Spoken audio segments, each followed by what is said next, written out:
राधे कृष्णा। क्यों कर्म करिले पुणी थरे एही संसार को मनुष्य जन्म होई आसिबाकू पड़ी थाए। एही गरुड़ पुराणरू आमे प्रकृत सत्यता जानी परिबा। सेथिपाई आपण माने मने रखंतु, जिए जेमितिका कर्म करिबो ताकू ठीक सेपरिका जन्म होई एही पृथ्वी पृष्ठ को आसिबाकू पड़ी थाए।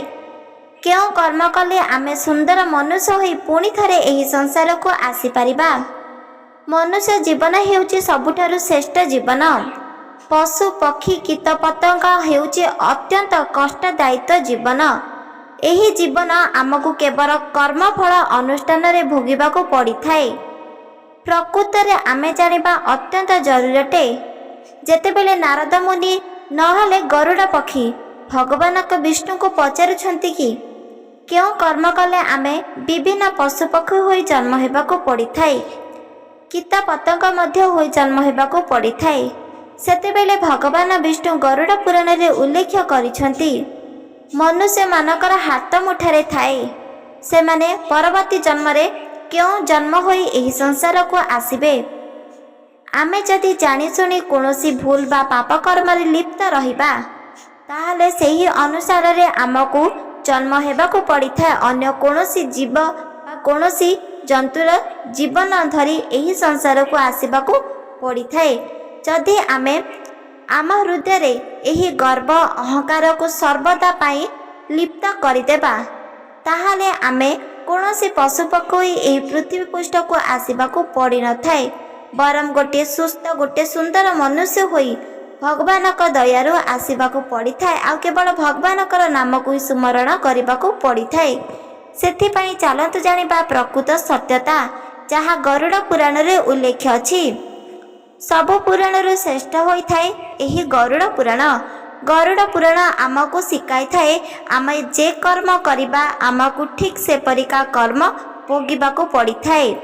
कर्म आम छाई परिका आम आख पाखरे थाए। कर्म केबे भी अन्य कोनोसी स्थान को जाई परिबो नाही, बुली बुली केवल आमको ही भोगिबाकू पड़ी थाए। शास्त्र रे उल्लेख अछि केबे भी काहाको कष्ट दुख जंत्रणार चोरी बा डकायत बिल्कुल भी करंतु नाही। सेही अनुसारे आमको पशु पक्षी होई जन्म हेबाकू पड़ी थाए। आउ एही संसार को आसी सेही कर्म फल जोगु आमको भोगी सबकिछि ऋणर भार सुजिबाकू पड़ी थाए। सेथिपाई एपरि आपण भूल बिल्कुल भी करिबा अनुचित अटे। चलतु जानिबा प्रकृत सत्यता। गोटे दिन भगवान विष्णु शयन करिथिले। सेतेबेले नारद मुनि आसी भगवान विष्णु पाखरे पहुँची गले आउ कहिले कि नारायण नारायण प्रभु मोर प्रणाम स्वीकार कर। भगवान विष्णु हठात नयन खोलिले आउ देखिले नारद मुनि तांको सामने रे ठिया होइछंती आउ कहिले कि तुमे किपरि मते मन पकाइल। तापरे नारद मुनि कहिले कि प्रभु मो मन रे गोटे प्रश्न रहिछि, सेही प्रश्नर उत्तर जानिबा पाई मु आपणक पाखकु आसीछि, दया करी सेही प्रश्नर उत्तर मते जणांतु। तापरे भगवान विष्णु कहिले कि तुमर जहाँ भी किछि मन रे संकल्प बा जहाँ भी किछि मन रे कष्ट रहिछि बा प्रश्न रहिछि मो सामने रे कहि परिबो।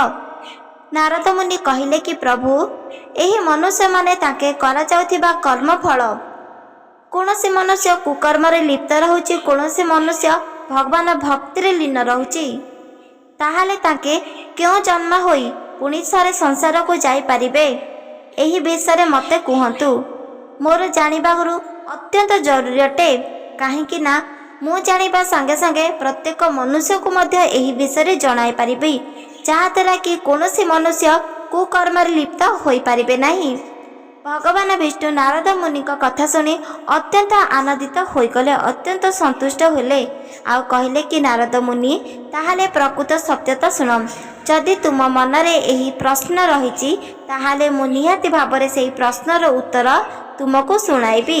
एमिति कही भगवान विष्णु नारद मुनि को कहिले कि हे मुनि, जेतेबेले कौनसी मनुष्य जानी सुनी किछि भूल बा पाप कर्म करुछंती ताको सेही अनुसार रे बहुत दंड कष्ट दुख देई एही संसार रे जन्म हेबाकू पड़ुची। से पुणी पशु पक्षी कीट पतंग होई मनुष्य जन्म बिल्कुल भी प्राप्त करि पारुनाहांती। एकथा जानिबा पाई प्रत्येक शास्त्र या कथारे मध्य उल्लेख अछि। आ मनुष्य प्रत्येक मनुष्य जानिछंती जानिबा सत्ते सेमाने भूल परे भूल करुछंती, पाप परे पाप करुछंती। सेमाने जानिछंती गर्व अहंकार मोह एसबु हेउचती मनुष्यर बड़ शत्रु। जेकोसी मनुष्य ए सब भितर को जदि सर्वदा निज मस्तक सर्वदा निज मनरे रखि थांती सेही मनुष्य केबे भी मते प्राप्त करि परिबो नाही। सेथिपाई तो सेमाने मनुष्य जीवन थाई मध्य बहुत कष्ट बहुत दुख जंजाल रे सेमाने जीवन यापन करुछंती। आउ एहा बचे से केवल भगवान को दोष देउछंती। सेमाने भूली जाउछंती भगवान को दोष देवा द्वारा दुई गुण रे कष्ट केवल तांकु ही भोगिबाकू पड़ुछि। एही विषय सेमाने बिल्कुल भी ज्ञात न थांती। तापरे भगवान विष्णु को पुणी थरे नारद मुनि पचारिले कि हे नारायण स्वामी, एथर मु बुझिपारिली प्रभु जे मनुष्य माने जदि जी जेमितिका कर्म करिबा ताकू ठीक से परिका दंड मिलुछि। जानी शुणी जदि करा जाउथिबा कर्मफल बा भूल कर्मफल ताहाले ताकू दुई गुण रे अधिक पाप भोगिबाकू पड़ी थाए। आ सेही पाप हेउछि कष्ट दुख रोग एसबु। एबे मते कहंतु प्रभु जे क्यों कर्म करिबा जहा द्वारा कि मनुष्य माने जन्म होइथिबे पुणी थरे मनुष्य होई जन्म हेबे।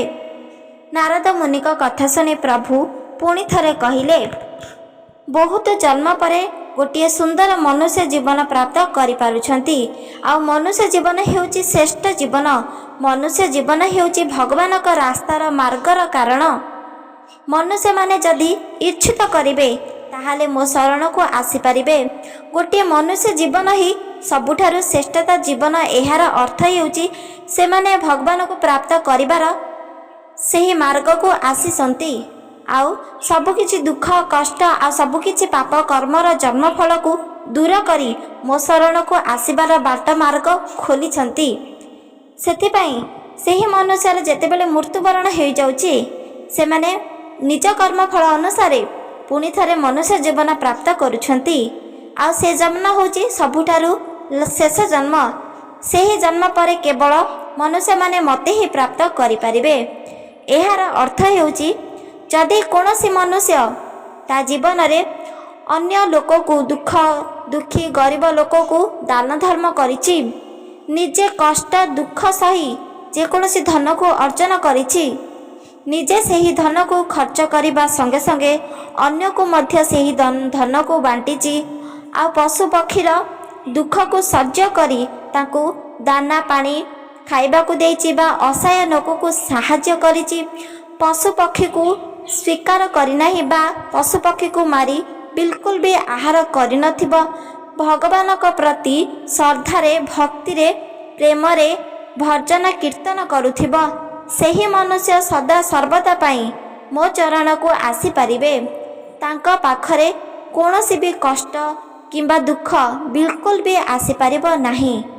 सेथिपाई तो कुहा जाउची मनुष्य मानकर हाथ मुठारे थाए सर्वस्व गुण। आउ जदि कोनोसी मनुष्य ए जीवन रे अन्य को कष्ट दुख जंत्रणा देउथिबो, अन्य को हिंसा गर्व मोह अहंकार करुथिबो, सेही मनुष्य पुणी थरे जन्म हेबाकू पड़िबो। से पुणी पशु पक्षी कीट पतंग जीवन अत्यंत कष्टदायित्व अटे। आउ सेही कष्टदायित्व केवल सेमानकू ही भोगिबाकू पड़ी थाए। सेथिपाई तो गरुड़ पुराण रे उल्लेख अछि मनुष्य जीवन जदि प्राप्त करिबार अछि ताहाले सर्वदा दुखी गरीब लोक को खाद्य बंटिबा बा तांको दुख को हरण करिबा पाई आमे गोटे सुंदर मनुष्य धरी एही संसार को आसी पारिछंती। आउ सेमाने कोनोसी भी कष्ट जंजाल को जाई पारिबे नाही। जदि कोनोसी मनुष्यर मृत्यु समय सेमाने जदि विकल्पना करिबे अर्थात भगवान को प्राप्त करिबार केवल भगवान को श्री हरिंकर नाम को जप करिबे, भगवान श्री रामकर नाम को जदि जप करिबे ताहाले सेमाने कोनोसी जन्म नै नथांती, केवल मो शरण ही लीन होइथांती, अन्य कोनोसी जीवन धरी एही संसार को आसी नथांती। आउ जदि कोनोसी मनुष्य मृत्यु समय ନାରୀର କଳ୍ପନା କରିଥାନ୍ତି ବା ପୁରୁଷର କଳ୍ପନା କରିଥାନ୍ତି, କୌଣସି ପଶୁପକ୍ଷୀର କଳ୍ପନା କରିଥାନ୍ତି, ତାହେଲେ ତାକୁ ସେହି ଅନୁସାରେ ହିଁ ଜନ୍ମ ହେବାକୁ ପଡ଼ିଥାଏ। ଏହି ପୃଥିବୀ ପୃଷ୍ଠରେ ଭଗବାନଙ୍କର ନାମ ସେତେବେଳେ ଆମ ତୁଣ୍ଡକୁ ଆସିନଥାଏ ଯଦି ଆମେ ଗୋଟିଏ ପାପୀ ମନୁଷ୍ୟରେ ଲିପ୍ତ ଥିବା, ଆଉ ଆମ ମୃତ୍ୟୁ ସମୟରେ ଆମେ କେବଳ ଭଗବାନଙ୍କର ନାମକୁ ସୁମରଣ କରିବା, ବୋଲିବା, ତାହେଲେ ଆମକୁ ମୁକ୍ତି ବିଲକୁଲ ବି ପ୍ରାପ୍ତ ହୋଇନଥାଏ। ଆମ ଜନ୍ମ ହେବାର ଆମର ଅଧିକାର ଯେପରି ଅଛି, ଠିକ୍ ସେପରିକା ଜନ୍ମ ହେବାରୁ ହିଁ ଆମେ ଭଗବାନଙ୍କର ନାମକୁ ହିଁ ଜପ କରିବା ସେତେ ପର୍ଯ୍ୟନ୍ତ, ଯେତେବେଳେ ପର୍ଯ୍ୟନ୍ତ ଆମର ମୃତ୍ୟୁ ହୋଇନାହିଁ। ଏମିତି କରିଥିବା ବ୍ୟକ୍ତି ସଦା ସର୍ବଦା ମୋ ଚରଣରେ ହିଁ ଥାଏ। ତାଙ୍କର ଆଉ କୌଣସି ବି ଜନ୍ମ ନେଇ ଏହି ସଂସାରକୁ ଆସିନଥାଏ। ସେଥିପାଇଁ ତ ଗରୁଡ଼ ପୁରାଣରେ ଗୋଟିଏ ସୁନ୍ଦର ଭାବରେ ଉତ୍ତର ଦିଆଯାଇଛି। ଏ କଥା ଶୁଣି ନାରଦ ମୁନି ଅତ୍ୟନ୍ତ ଖୁସି ହୋଇଗଲେ, ସନ୍ତୁଷ୍ଟ ହୋଇଗଲେ, ଆଉ କହିଲେ କି ହେ ପ୍ରଭୁ, ହେ ସ୍ୱାମୀ, ମୋ ପ୍ରଶ୍ନର ଉତ୍ତର ମୁଁ ଜାଣି ଅତ୍ୟନ୍ତ ଆନନ୍ଦିତ ହୋଇଗଲି, ଅତ୍ୟନ୍ତ ସନ୍ତୁଷ୍ଟ ହୋଇଗଲି। ଏ ବିଷୟରେ ପ୍ରତ୍ୟେକ ମନୁଷ୍ୟ ମଧ୍ୟ ଜାଣିପାରିବେ। ଆପଣ ମୋତେ ଏସବୁ କହିଥିବାରୁ, ବୁଝାଇଥିବାରୁ, ଜଣାଇଥିବାରୁ ଆପଣଙ୍କୁ ଅନେକ ଅନେକ ଧନ୍ୟବାଦ। ଆଉ ମୋର ଆଶା ଆଉ ବିଶ୍ୱାସ ଯେ ପ୍ରତ୍ୟେକ ମନୁଷ୍ୟ ଧର୍ମ ମାର୍ଗରେ ଚାଲିବେ, ସତ୍ୟ ମାର୍ଗରେ ଚାଲିବେ, ଭଗବାନଙ୍କର ନାମକୁ ଜପ କରିବେ, ସୁମରଣ କରିବେ, କୌଣସି ଜନ୍ମ ନେଇ ହିଁ ଏହି ସଂସାରକୁ ଆସିପାରିବେ ନାହିଁ, ଆଉ ସର୍ବଦା ଭଗବାନଙ୍କ ଚରଣରେ ରହିବେ। ଏକଥା ମୁଁ ଜାଣିଛି ପ୍ରତ୍ୟେକ ମନୁଷ୍ୟ ମଧ୍ୟ ଶିଖିପାରିବେ। ଏକଥା କହି ନାରଦ ମୁନି ଅତ୍ୟନ୍ତ ଖୁସି ହୋଇଗଲେ, ଆଉ ସେଠାରୁ ଭଗବାନଙ୍କ ପାଖରୁ ନିଜ ଭୁବନକୁ ଚାଲିଗଲେ। ଏହା ଥିଲା ଗରୁଡ଼ ପୁରାଣ, ଯାହା ହେଉଛି ପ୍ରକୃତ ସତ୍ୟତା। ମନୁଷ୍ୟ ଜୀବନ ସବୁଠାରୁ ଶ୍ରେଷ୍ଠତ ଜୀବନ। ଏ ଜୀବନରେ ଆମେ କେବଳ ଭଗବାନଙ୍କୁ ପ୍ରାପ୍ତ କରିବାର ଅଛି।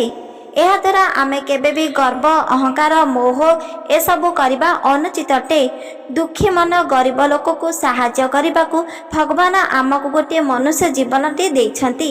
ଏ ଜୀବନରେ ଆମେ ସେମାନଙ୍କୁ ହିଁ ସାହାଯ୍ୟ କରିବା। ଏହା କରିବା ଦ୍ୱାରା ଆମର ସବୁକିଛି ଦୁଃଖ, କଷ୍ଟ, ଅଭାବ ଦୂର ହୋଇଥାଏ। ପଶୁ ପକ୍ଷୀ ଯେହେତୁ ତାଙ୍କର କଥା କହିବାର ଶୈଳୀ ନଥିବା କାରଣରୁ ଆମେ ତାଙ୍କୁ ଖାଦ୍ୟ ପାନୀୟ ଦେବା ଉଚିତ, ତାଙ୍କର ସାହାଯ୍ୟ କରିବା ଉଚିତ। ତାଙ୍କୁ କେବେ ବି କଷ୍ଟ, ଦୁଃଖ, ଯନ୍ତ୍ରଣା ଦେବା କିମ୍ବା ମାରିବା ଅନୁଚିତ ଅଟେ। କାହିଁକି ନା ଆମେ ମଧ୍ୟ ତାଙ୍କ ପରି ଜନ୍ମ ହୋଇଥିଲେ, ଆଉ ଆଗକୁ ମଧ୍ୟ ହୋଇପାରିବା ଯଦି କର୍ମଫଳ ଅନୁସାରେ। ସେଥିପାଇଁ ପଶୁପକ୍ଷୀକୁ ବିଲକୁଲ ବି ଆପଣ ମାରନ୍ତୁ ନାହିଁ, ତାଙ୍କୁ ସାହାଯ୍ୟ କରନ୍ତୁ। ପଶୁପକ୍ଷୀକୁ ମାରି କେବେ ବି ଆପଣ ସେବନ କରନ୍ତୁ ନାହିଁ। ଏହା କରିବା ଦ୍ୱାରା ଆପଣ କେତେ ମଧ୍ୟ ପୁଣ୍ୟ କମାନ୍ତୁ ନା କାହିଁକି, ସବୁକିଛି କ୍ଷୟ ହୋଇଯିବ। ଏକଥା ଉଲ୍ଲେଖ ଅଛି ଭାଗବତରେ, ଯାହା କେବେ ବି ମିଥ୍ୟା ନୁହଁ, କେବେ ବି ସର୍ବଦା ମିଥ୍ୟା ହୋଇନଥାଏ, ଆଉ ସତ୍ୟ ହୋଇଥାଏ। ଧର୍ମ ମାର୍ଗରେ ଚାଲୁଥିବା ବ୍ୟକ୍ତି ଭଗବାନଙ୍କୁ ପ୍ରାପ୍ତ କରିଥାଏ। ଏହା ଥିଲା କିଛି ଗରୁଡ଼ ପୁରାଣ, ଯାହା ପୁଣ୍ୟ କମାଇବାର ମାର୍ଗ।